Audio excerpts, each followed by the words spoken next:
नमस्कार, मैं संजय शुक्ला। आज बैतुलवाणी की पूरी टीम एक ऐसे मंदिर के पास में पहुंची है जो कि देश में दूसरा मंदिर कहा जाता है।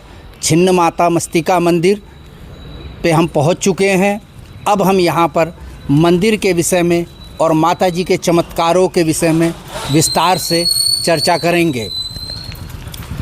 बोलो माता रानी की जय।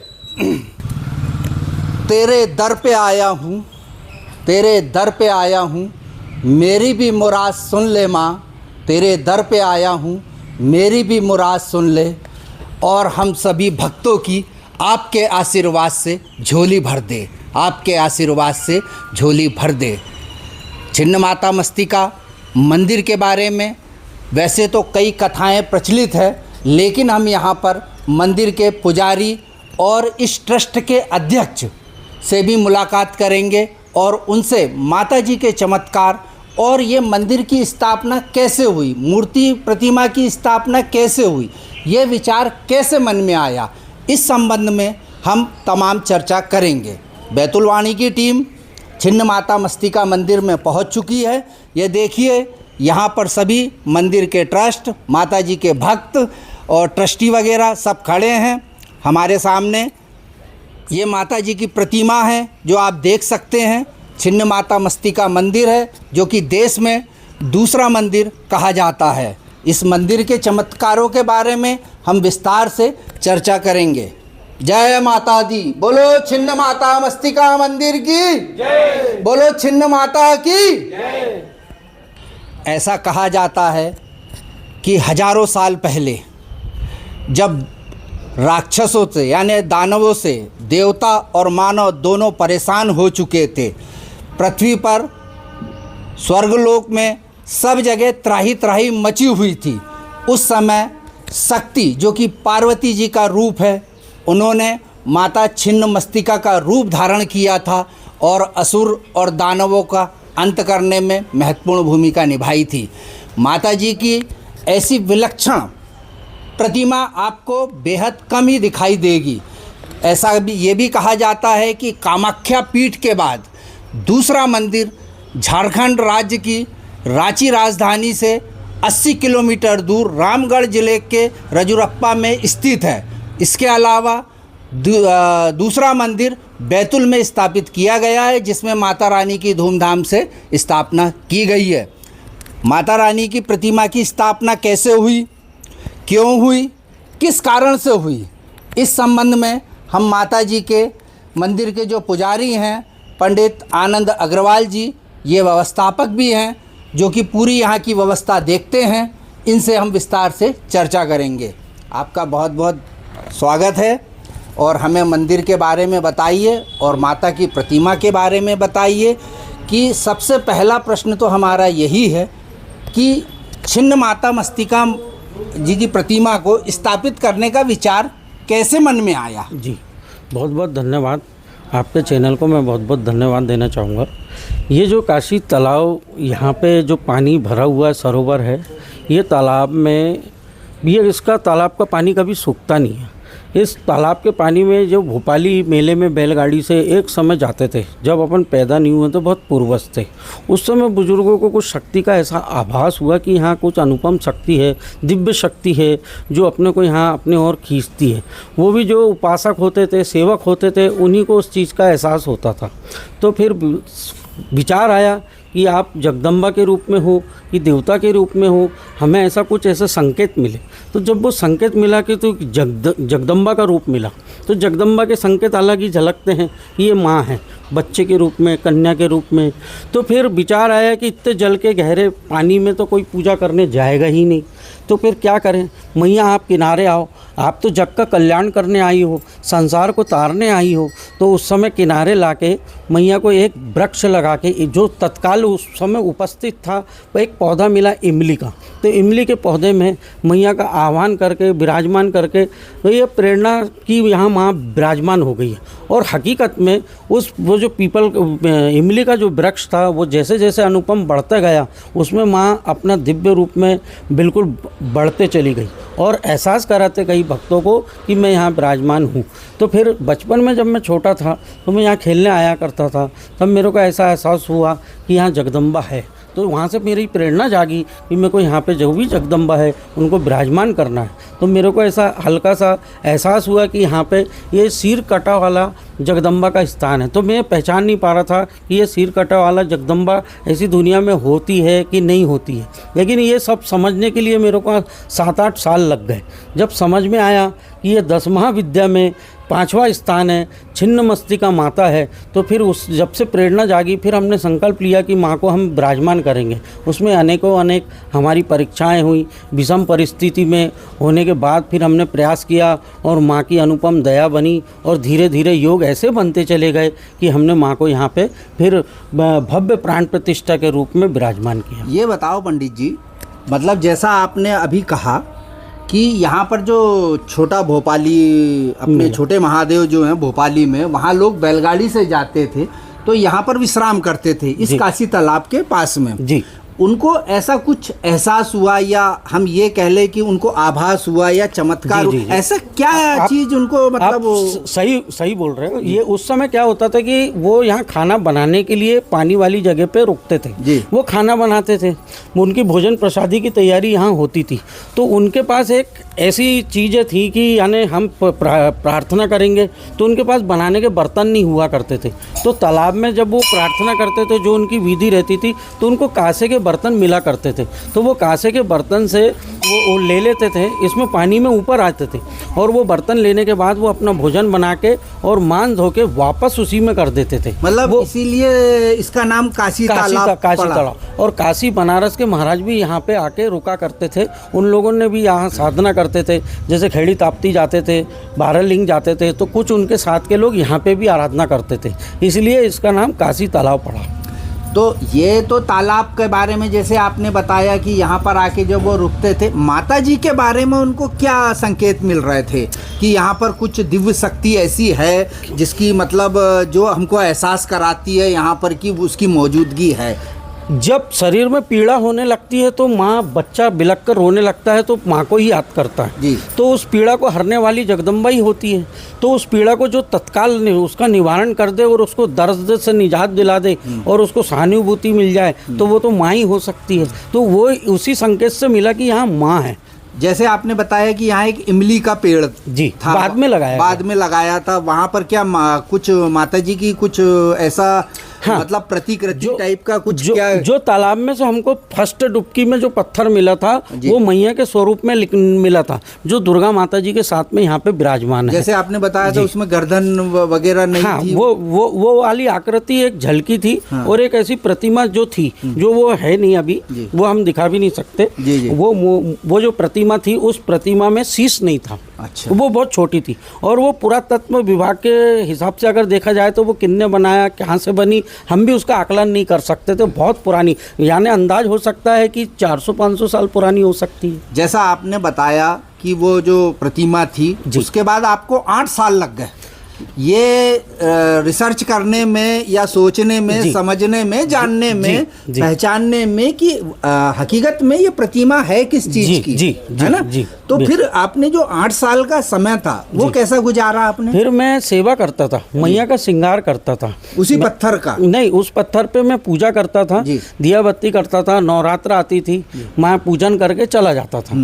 और फिर मैं दूसरे मंदिर में जहाँ सेवा पूजा करता था, नवरात्र आती थी, मैं सेवा पूजा करके फिर ये वापस शाम को आके यहाँ पूजा पाठ करके चला जाता था। उस समय मैया वृक्ष में विराजमान थी, उनका यानी वास था, उसमें प्रतिमा के रूप में विराजमान नहीं थी। फिर वो हमको ऐसा संकेत मिला कि अब यहाँ प्रतिमा में प्राण प्रतिष्ठा करके मैया को भव्य रूप में विराजमान करना है। फिर वहाँ से आपके मंदिर और प्रतिमा इन सब की अच्छा, उस समय आपको ये मालूम था क्या कि जो देश का जो पहला मंदिर है जी, वो अपने झारखंड प्रदेश के रांची राजधानी जो है और वहाँ के रामगढ़ जिले से भी 80 किलोमीटर दूर रजूरप्पा करके जो गांव है वहां पर पहला मंदिर है ऐसा कहा जाता है, उसके बारे में जानकारी आपको मिली थी? बिल्कुल बिल्कुल नहीं थी हमको कि ये मैया का वो, सिर्फ इतना मालूम था कि मैया का मुख्य स्थान झारखंड में है, रजूरप्पा झारखंड में। तो हम कभी रजूरप्पा झारखंड गए नहीं, पर मैया रजूरप्पा झारखंड से उठ के यहाँ विराजमान हो गई। 400-500 साल हो गए, हम तो बड़े भयभीत हो गए कि मैया जब खुद यहाँ जग का कल्याण करने, संसार का कल्याण करने आई हैं, तो फिर हमने बड़े बड़े विद्वानों से भी पूछा कि भाई ऐसी बात है और हम ऐसा करना चाहते हैं। तो उन्होंने कहा कि हमको पहले आपको इसकी परीक्षा देनी होगी। तो हमने इसका कहा कि मैया के लिए आप हमसे जो परीक्षा लेना चाहे ले लें। तो उन लोगों ने जो हमसे 2-3 परीक्षा ली, उस परीक्षा में हम पास हुए। तो उन्होंने फिर हमारा हाथ पकड़ा, उनने कहा कि ये यहाँ जगदम्बा जो छिन्नमस्तिका माता है वो साक्षात है और हम इनकी प्राण प्रतिष्ठा में आपको पूरा सहयोग करेंगे और पूरा बढ़ चढ़ के करेंगे। तो जब से हम मैया यहाँ विराजमान हुई है, अनेकों लोग आते हैं, अपनी मानता करते हैं, प्रार्थना करते हैं, दुख दर्द लेके आते हैं। माँ उनकी सुनती है, उनकी आराधना पूरी करती है, उनकी मनोकामना पूरी करती है। अग्रवाल जी ये बताएं कि माता जी का ये जो मंदिर बना और प्रतिमा स्थापना हुई है, ये किन के सहयोग से हुई है, कैसे हुई है और कब हुई है? क्या हुआ, जब ये मैया को विराजमान करना था, जब उस समय हमारे पास कोई भी आर्थिक स्थिति कहीं से कहीं तक थी नहीं, हम मैया से प्रार्थना करते थे कि माँ ये इतना बड़ा बिरला काम है, हम इसको कैसे संभव करेंगे। तो माँ का एक इशारा होता था कि आप उसकी चिंता मत करो, आगे बढ़ो। तो वो संकेत मैं आपको उसका एक्सप्लेन करके नहीं बता सकता। जो उस समय एक पूर्वज जो थे, आज इस दुनिया में नहीं, अभी स्वर्गवासी हो गए, श्री जमुना प्रसाद मालवीय जी, वो बहुत बुजुर्ग हो गए थे। उनके द्वारा, उनके मार्गदर्शन में हमने किया और उनके मार्गदर्शन में श्री नवनीत गर्ग जी, उनसे भी संपर्क हुआ। तो उन्होंने भी कहा कि आप मंदिर बनाने के लिए जो भी सहयोग बोलोगे और जितना बोलोगे तो हम आपको हमेशा तत्पर से मंदिर के लिए सहयोग करने को तैयार है। तो हमने उसमें एक शर्त रखी थी, भैया हमको ऐसी सहयोग करने के लिए तो बहुत तैयार है, पर अपने को इसको आगे तक निभाना भी है, सेवा में रहना भी है, हमेशा रहना है। तो भैया ने भी हमको प्रॉमिस किया था कि जब तक के मैं इस दुनिया में हूँ, मैं जन्म जन्मांतर तो ये मैया है, जब तुम सेवा में हम रहेंगे, सेवा में पूरा उसका आगे के जो कार्य होगा वो सब मिलके करेंगे। तो ऐसे करके हमने फिर मैया को विराजमान किया। यहाँ साल में शारदीय नवरात्र और चैत्र नवरात्र में भी आयोजन, हाँ, जैसे अभी चैत्र की नवरात्र चल रही है, एकम से महा छिन्नमस्तिका माता के साथ में 10 महाविद्या, इनकी 10 बहनों का भी विशेष पूजन हो रहा है, 9 दुर्गा माता का भी विशेष पूजन हो रहा है। इसके बाद जो छिन्नमस्तिका माता जयंती आएगी, वो जयंती में भी हम छोटा सा हवन पूजन का और कन्या भोजन करते हैं, मैया का स्थापना दिवस भी मनाते हैं। और इसके बाद फिर शारदीय नवरात्र आती है, शारदीय नवरात्र में भी हम ऐसे ही नवरात्र बनाते विधि विधान से। ये माता छिन्न माता मस्तिका के बारे में पंडित जी ने बहुत सारी जानकारी दी। इसके साथ ही मैं आपको थोड़ी सी और ये भी जानकारी दे दूं कि जब देवता और राक्षसों के बीच युद्ध हुआ था तो उस समय माता जी ने अपनी गर्दन काट दी थी।